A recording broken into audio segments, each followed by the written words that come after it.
Hola, yo de nuevo.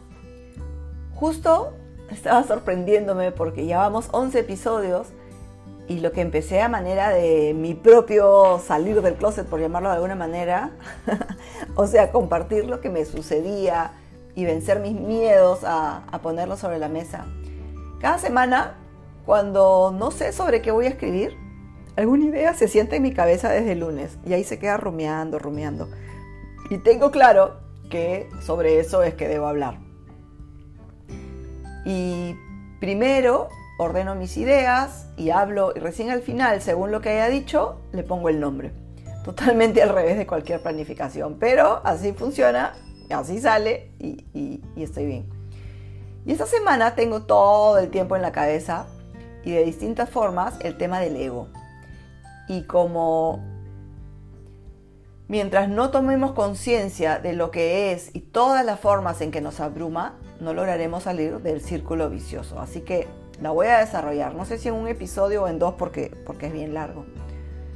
Y es que en muchos momentos yo comento y digo, lo atribuyo al ego. Y en realidad es una palabra que, aunque muy conocida, muy poco sabemos de ella. A mí me costó entenderla en toda su amplitud y más aún identificarlo, porque él mismo nos quiere convencer de que estamos perfectos como estamos, y aún cuando uno lo identifique, siempre meterá su cuchara en toda situación. Por eso a mí me parece súper importante poder estar conscientes todo el tiempo para poder identificar cuándo es el ego el que actúa o si somos nosotros. Yo empecé a buscar información sobre el ego para poderla entender hace más de 5 o 6 años, y leí mucho y también abría registros y pedía información para poder tener más claridad, para que me señalaran los momentos concretos, ¿no? En que era el ego, en que era yo. Y así poco a poco he ido entendiendo y tratando de poner en práctica lo que iba aprendiendo. Y realmente entendí que el ego es en realidad lo que nos identifica con nuestro personaje, el que hemos venido a representar en esta vida, pero no forma parte de la identidad de nuestra alma. Cuando morimos, nuestro cuerpo y nuestro ego se quedan acá. Entonces el ego viene a ser nuestro falso yo, ese que uno cree que es, pero que en realidad no es, ¿no? Y con el ego uno se identifica siempre con cosas externas a uno, como ideas, creencias, rasgos, emociones, experiencias, ¿no? El ego tiene la función de protegernos, convencer a nuestra mente de que todo lo que hacemos y decimos y pensamos es lo correcto y el resto está equivocado. Y además se pelea con mucho furor con otros egos para defender su autonomía y dejar claro que es el único ego válido.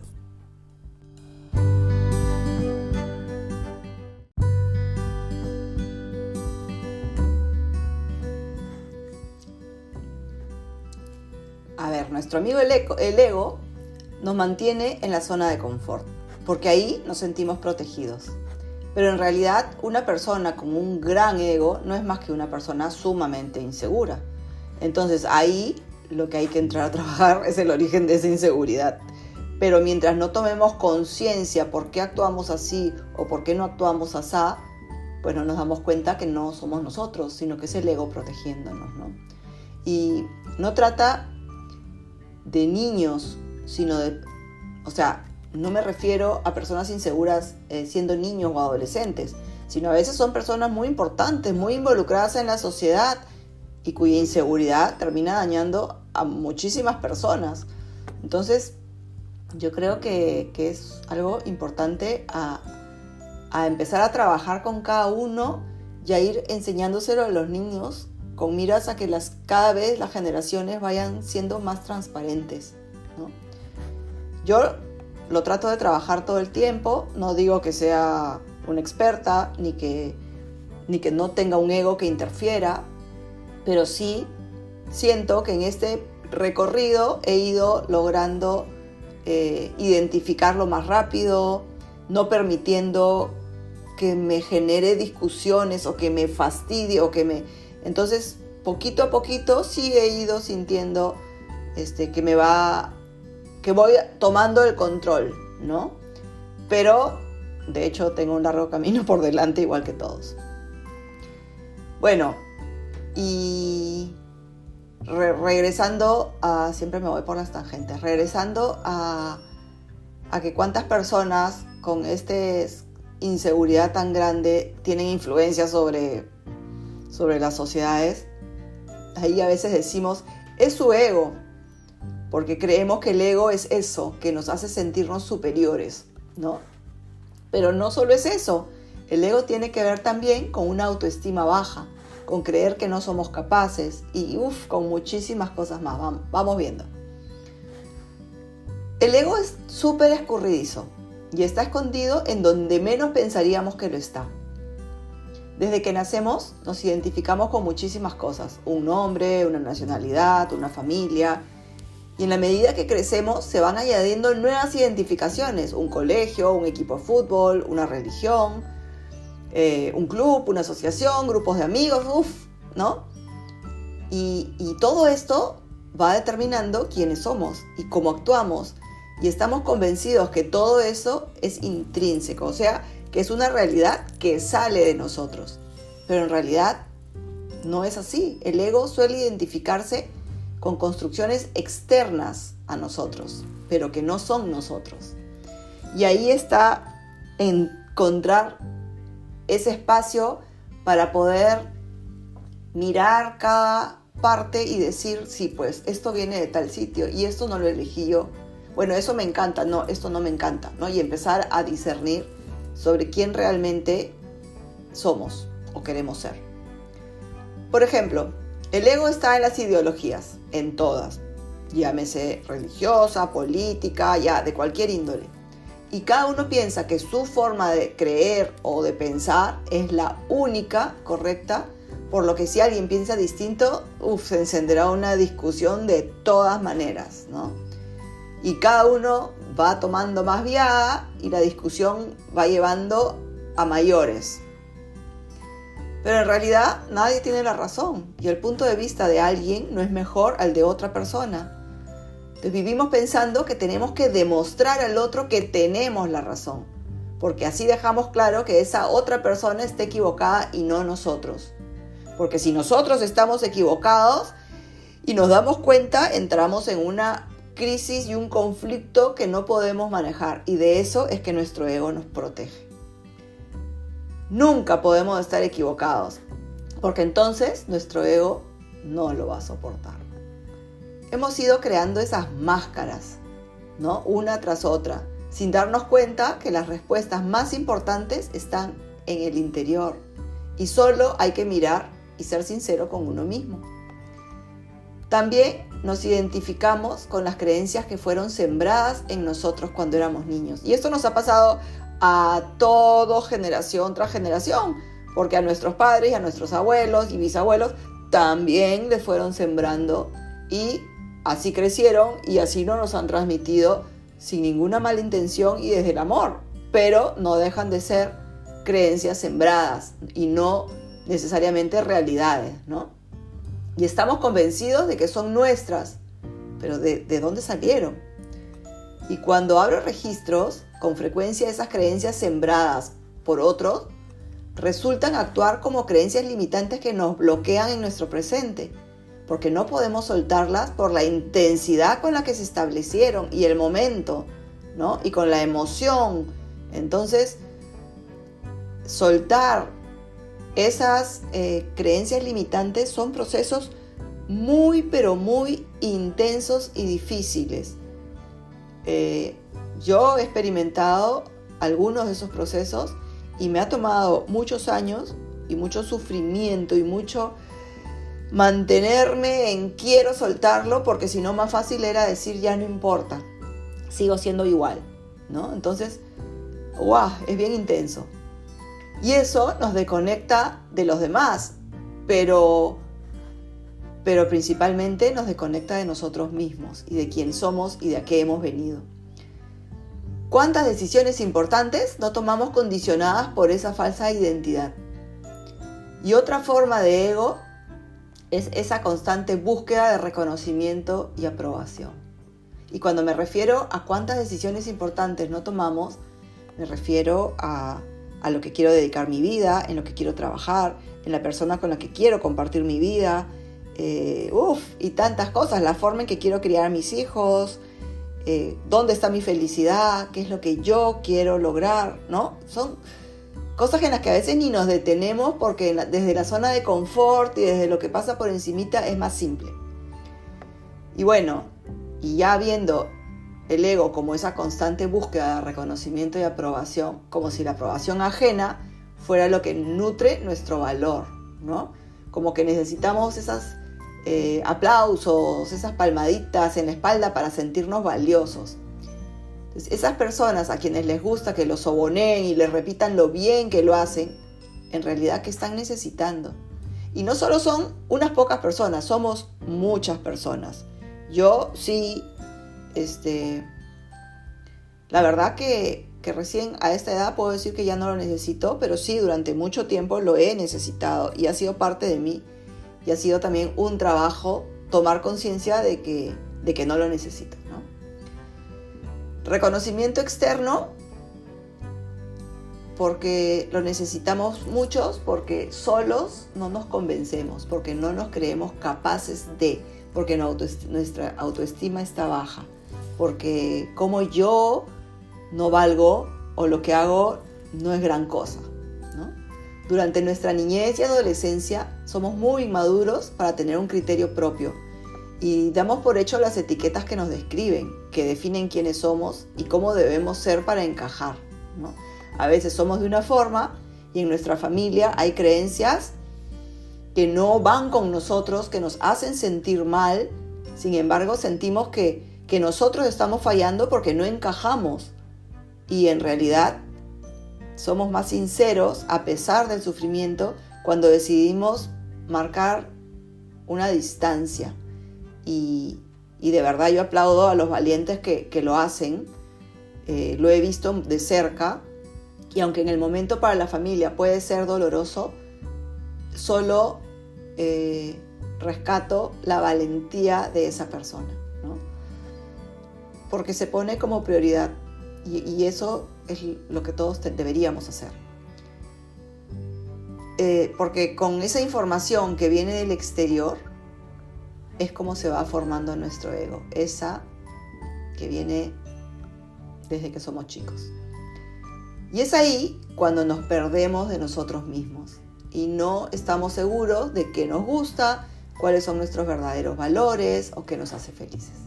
Entonces, empezamos a actuar como se supone que esperan que lo hagamos para ser buenas personas y tomamos decisión desde la opinión externa, desde lo sembrado, desde el rebaño y no desde nuestro corazón y nuestro sentir o nuestro cuestionarnos, ¿no? Y vuelvo a repetir, qué valientes las personas que realmente deciden romper, así sea con lo más cercano que tienen, porque se priorizan. Porque no quiere decir romper y nunca más hablarles. De repente se distanciarán un tiempo hasta que el resto se dé cuenta que lo que hizo fue lo correcto y lo valoren y se retoman las relaciones, ¿no? O sea, en ese proceso estamos subiendo nuestra vibración y enseñando a nuestro clan y a nuestro grupo lo que realmente hay que hacer y el resto comienza sin darse cuenta a aprender. Creemos que todo estará bien si tenemos una vida aparentemente estable, si podemos hacer check a todos los ítems que uno debe cumplir y creemos que como no hay grandes contratiempos todo está bien y no nos damos cuenta de que en verdad sí estamos metidazos en un problema más profundo y existencial, ¿no? Y que cuando explote va a ser con lo que vemos cada día más en la sociedad: ansiedad, ataques de pánico y necesidad de estar medicados, ¿no? Y el problema existencial es no vivir nuestra propia vida, sino lo que otros esperan o han venido esperando desde que nacimos y nos han contado cómo debe hacerse. Si te detienes y piensas en tu situación ideal, sin ningún problema, sin ningún miedo, sin ninguna escasez, ni nada que te lo impida, así, ¡pling!, mágicamente, la varita de Harry Potter. ¿Cómo te gustaría que fuera tu realidad? Porque una vez que tú lo establezcas, tú puedes crearlo. Así de simple. Ahora, no digo que será así de simple. No, no es así de simple. Es empezar por una idea, empezar a darle vueltas, empezar a plantearse cómo lo vas a crear y empezar a estar dispuesto a atravesar los procesos que sean necesarios, por más dolorosos que puedan ser, porque es la única vía, dejar atrás y hacer un duelo y matar esas cosas sembradas para renacer a lo nuevo que nosotros realmente queremos crear. Cada día nos parece más normal ver a gente con ansiedad, como dije hace un ratito, con ataques de pánico, depresión, que solo sobrevive con medicación o simplemente infeliz, amargada, no duerme en las noches. Yo cada vez escucho más gente, ¡ay, en la madrugada! Y yo digo que la gente no descansa, ¿no? O aferrada a un estatus, a un puesto de trabajo, que a mi modo de ver es urgente replantearse la vida, ¿no? Pero a veces es más fácil quedarnos en la zona de confort. En verdad es una locura la manera en que cada vez se normaliza más el vivir tomando pastillas para estar en paz, o tal vez ni siquiera en paz, solo adormecer lo que se siente para no enfrentar. Y en realidad es nuestro cuerpo gritándonos, hay algo por resolver, por favor, toma cartas en el asunto, ¿no? Y para retomar el hilo, porque ya saben que me voy por las tangentes, decía que era necesario replantearnos la vida. Bueno, y ahí es cuando empezamos a ver las cosas desde nuestra realidad y no desde los ojos de los demás. Y tomas decisiones libremente pensando solo en ti, en lo que te hace feliz a ti y en lo que has venido a hacer tú. Porque en resumidas cuentas, hemos venido a ser felices, porque recién a partir de ahí y de ser nosotros mismos, vamos a poder contribuir a la paz del mundo y a la creación de un mundo mejor. No es lo que has creído siempre que te hacía feliz, porque si fueras feliz, no estarías ni con depresión, ni con ansiedad, ni con miedo, ni tomando pastillas, ni victimizándote, que esa es otra cara del ego. En la medida que el resto puede verme como sufro y me acompaña y me dice, me da palmaditas en la espalda, pero ya no a qué trome eres, sino qué sufrida eres, porque esa es otra creencia, ¿no? Ay, ¿cómo cargas tu cruz? Ya, ese es el ego, ¿no? Queriendo no llevarte a enfrentar y haciéndote creer que eres mejor persona porque sufres. Y verdad, el dolor es real, el sufrimiento es inventado. O sea, tú puedes tener dolor y sufrir y decidir no sufrir y seguir adelante con tu dolor y irlo manejando para atravesar un proceso, que esa es su función. Pero eso de años tras años tras años seguir victimizándose, no. Por lo menos yo no lo veo así. Entonces, tomar conciencia es el primer paso para todo. Es importante preguntarse si lo que uno piensa y lo que uno hace, lo hace desde la libertad o pienso distinto y me da miedo decirlo. O me doy cuenta que efectivamente estoy enferma por todo lo que hay adentro mío y que en verdad no estoy de acuerdo con eso, ¿no? O tengo dos vidas paralelas, una para mí y otra para el resto, para que no piensen que no encajo y en realidad tampoco es muy coherente que digamos.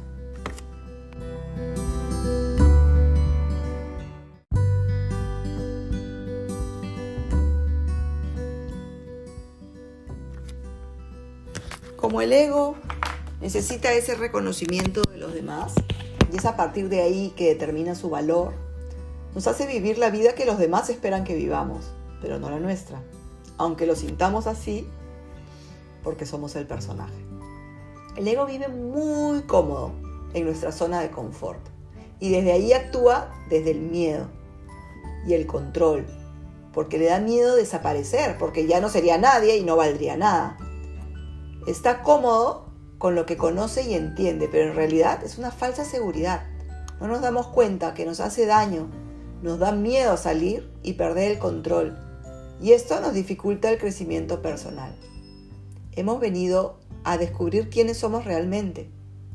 Y el ego, si bien cumple una función protectora, nos abrazamos demasiado a esa función protectora y no nos detenemos a descubrir quiénes somos.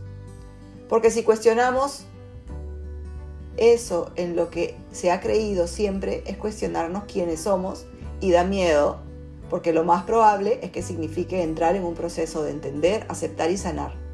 Y no queremos enfrentarlo. ¿Cuántas parejas viven en la zona de confort, con lo cómodo, pero en realidad ni son felices, ni se admiran, ni disfrutan, ni hacen felices a sus hijos? A veces pasa lo mismo con los trabajos.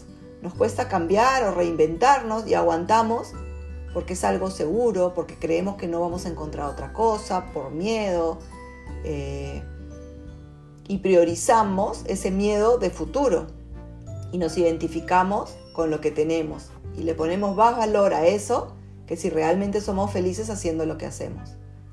Surgen los miedos a qué pasará si no me va bien, qué va a decir la gente, o tal vez no sé hacer otra cosa, o no he descubierto que tengo otras capacidades. A veces en la zona de confort está el miedo a dejar ir una relación.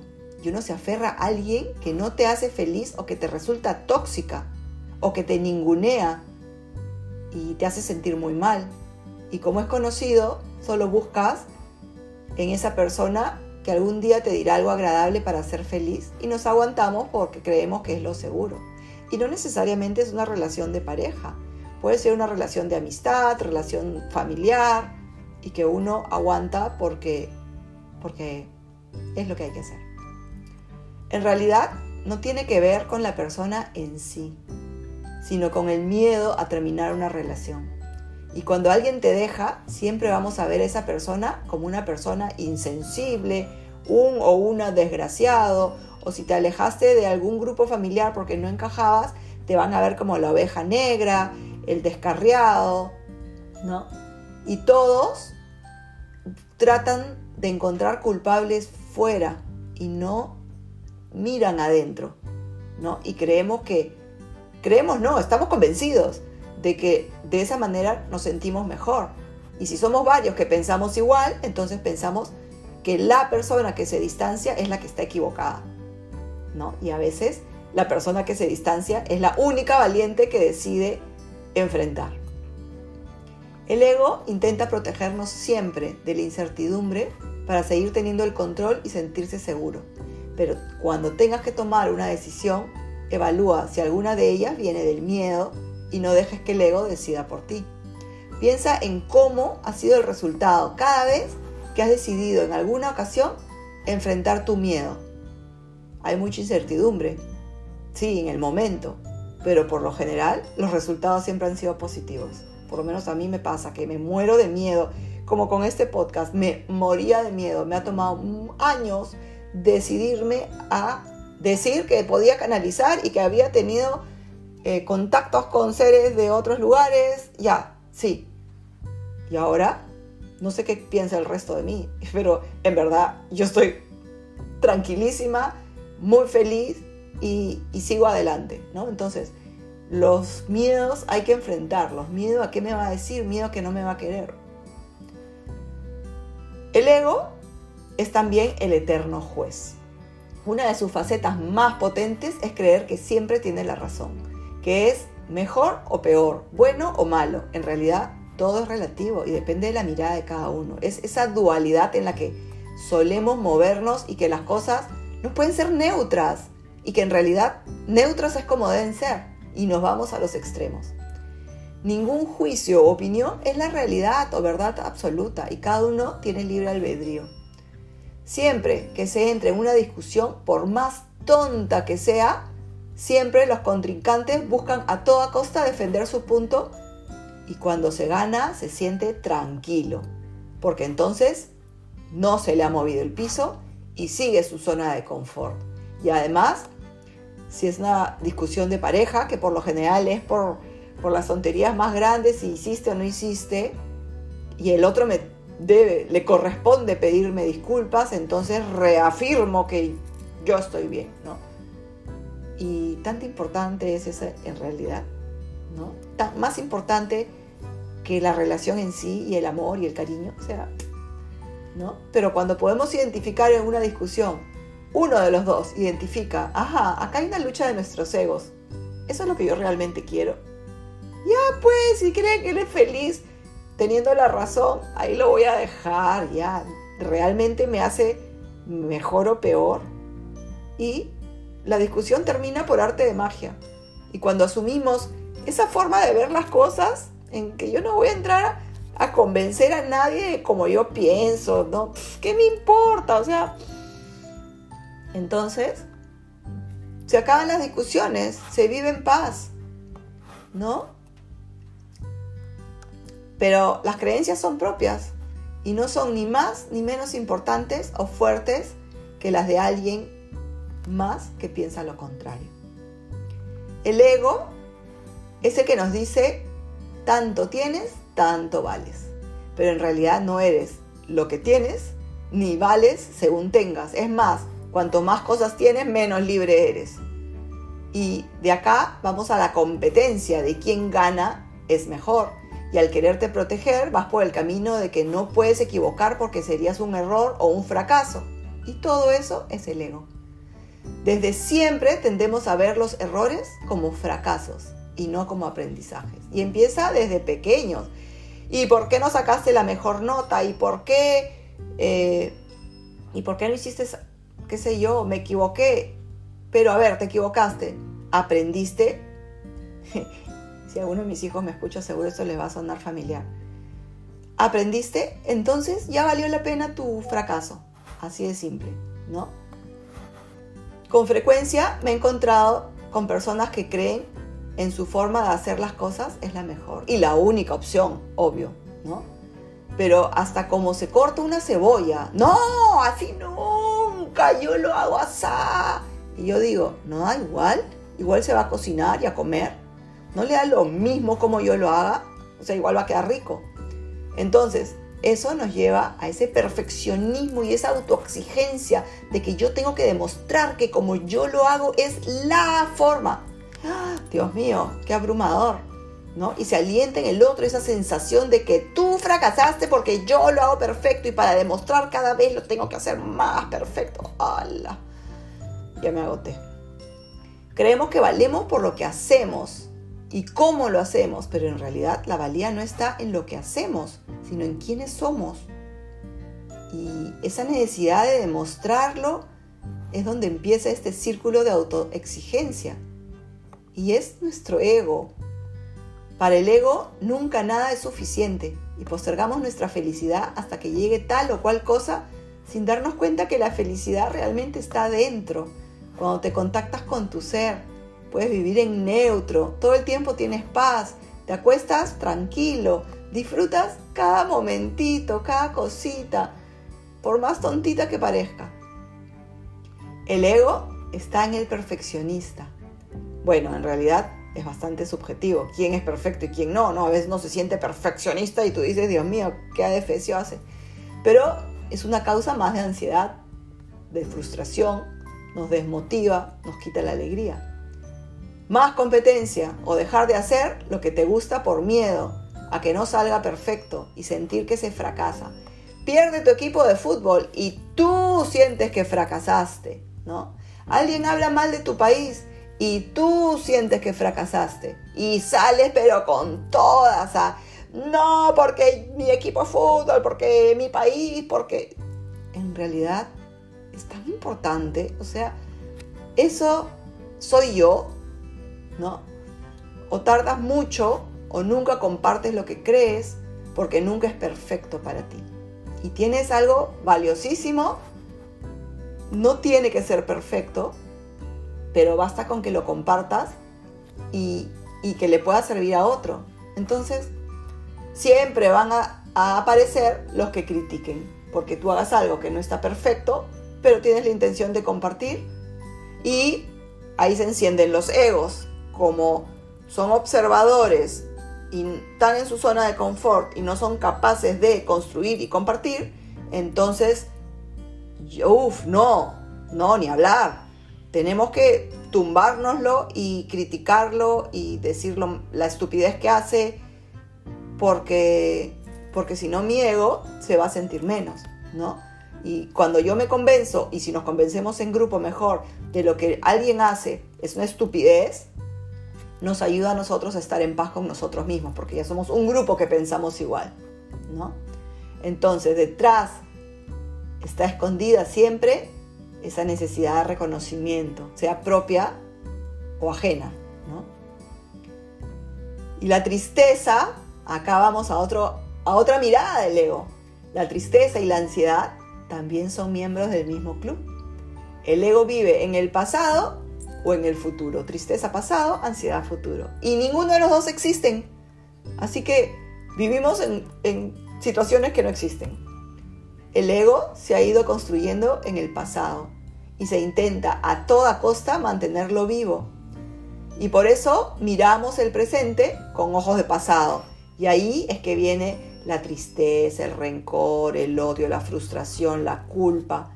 Y todos nos limitan el presente, ¿no?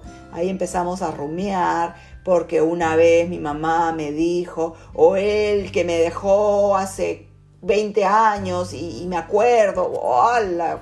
Ya, conozco a muchas personas así. El ego es el justiciero y necesita defender su verdad y su sentido de justicia hasta el final o hasta que tú se lo permitas. Por eso se aferra a esos sentimientos y te envenenas tú y crees que envenenándote tú, el otro lo estás castigando. Pero en realidad todo se trata de uno mismo. Y no nos hemos detenido a eso. Todo se trata de uno mismo y cómo interpretamos la realidad. Lo mejor es quitarles el poder sobre nuestros sentimientos a esas personas que nos han hecho daño, porque no lo merecen. Y el perdonar es para liberarnos nosotros. En realidad, se debe perdonar uno mismo, a uno mismo, por la forma en que alguna vez hemos actuado y nos hemos dañado a nosotros mismos. De hecho, cuando hemos actuado en el pasado, lo hemos hecho desde donde podíamos o desde donde sabíamos. Y en la medida que avanzamos decimos, ¡ay, qué tonta! ¿Cómo hice tal cosa? Pero relájate, perdónate, porque en ese momento era como tú sabías hacerlo. Y así lo hiciste y es válido total, ¿no? Y eso es lo que tenemos que perdonar. No podemos controlar lo que hacen o dicen los demás, pero nosotros decidimos cómo reaccionamos a eso. Y solemos tomarlo siempre todo de forma personal. Cuando lo que otros hacen o dicen habla más de ellos que de ti. Y solo nos miramos el ombligo, porque nuestro ego se aferra como ha podido hacerme eso, yo no se lo hubiera hecho, y tal vez no era por ti, sino que esa persona tenía sus propias inseguridades y no sabía cómo actuar. Pero el ego es egocéntrico y cree que todo gira alrededor suyo. Y a veces en relaciones cotidianas, alguien llega feliz contando algo que le pasó y la otra persona que atraviesa una situación totalmente opuesta, claro, viene a meterme el dedo en la llaga porque yo no le intereso, porque lo que quiere es hacerme sentir mal. Y en realidad lo que esa persona contaba tenía que ver con ella, no con uno. Es uno el que toma la realidad desde su ego y desde su posición, ¿no? Entonces, soltemos ese de tomarnos todo tan personal, porque en el día a día genera los conflictos más tontos que comienzan a convertirse en los conflictos más grandes. Por otro lado, vive también en el futuro o en las proyecciones que tenemos de futuro, porque el futuro no existe, y quiere asegurarse de que va a sobrevivir. Y allí es donde viven el miedo y la ansiedad. Te condicionas a que todo lo que hagas hoy lo proyectas en un posible futuro, pero como dije hace un segundo, no existe. El miedo ve los peligros que no hay. Los miedos más comunes son a la enfermedad, a quedarnos sin plata, a la incertidumbre, rechazo, no tener trabajo, abandono, miles de miedos, incluso los miedos más tontitos. Yo me he cruzado con alumnos que en el día a día, y puntualmente un ejemplo, tenía miedo a escribir, porque su letra le salía mal y no era perfecta, porque se cansaba, porque le iban a llamar la atención. Y cuando yo le hice tomar conciencia que lo que él sentía era miedo, recién ahí se dio cuenta de que era una tontería, ¿no? Entonces lo pudo soltar.